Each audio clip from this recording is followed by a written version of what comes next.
কি করো? টাকা দিই ওনারে। নেন 100 টাকা। আরে এনে 100 টাকা, আপনি তো ভিক্ষা করতেছেন, নেন 100 টাকা নেন। আজব তো, আপনার টাকা নিতে সমস্যা কি? 100 টাকা দিছে, নেন পুরোটাই রাখেন, ভাঙতে দিতে হবে না তো। আপনি ভিক্ষা করতেছেন না, তাহলে সমস্যা কি টাকাটা নিতে? নেন টাকা নেন 100 টাকা। দেখি আমার কাছে দাও, মনে হয় তোমার ভয় পাইতেছে। এই আন্টি, এই খালা, ধরেন টাকা ধরেন, 100 টাকা দিছে আপনাকে, নেন। না মা, আমি টাকাটা নিতে পারব না। এটা আবার কেমন কথা? আমি দিব্যি দেখছি আপনার হাতে টাকা আছে, আপনি ভিক্ষা করতেছেন, আপনি টাকা নেবেন না কেন? তো আপনাকে কি দিব?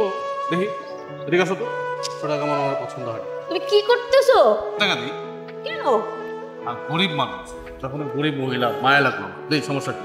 এই নেন, এবার তো নিবেন, এনে 1000 টাকা আছে, নেন। হ্যাঁ, আপনাকে 1000 টাকা দিছে, আপনার কাছে তো ভাঙতি চায় না, আপনি পুরোটাই রাখেন। দাঁড়ান দাঁড়ান দাঁড়ান, দাঁড়ান, এই দাঁড়ান দাঁড়ান দাঁড়ান দাঁড়ান।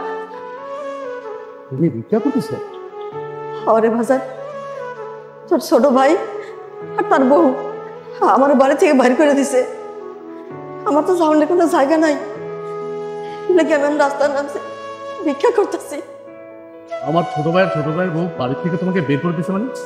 কি করছো তুমি? আমি তো কিছু করি নাই বাজান, আমি নাকি তোর ভাইয়ের কাছে বুঝাই গেছি, তোর ভাইয়ের শ্বশুর শাশুড়ি তারা বেড়াতে আইছি, আমি থাকলে নাকি আগে থাকার জায়গার সমস্যা হয়ে যায়, ওকে বোঝাই গেছি আমি। লেগে আমার কইলে বাড়ি থেকে চলে যেতে, বৌমার বাপ মার রয়ে নাকি যখন থাকবো, আমি এখন কি করব? এর লেগে তো বাজারে ভিক্ষা করতেছি। সবই বুঝলাম তোমার কথা, কিন্তু তুমি আমার বাসায় চলে যেত। তুমি বাসায় গেলে না কেন? তুমি তো আমার বাসা চেনো।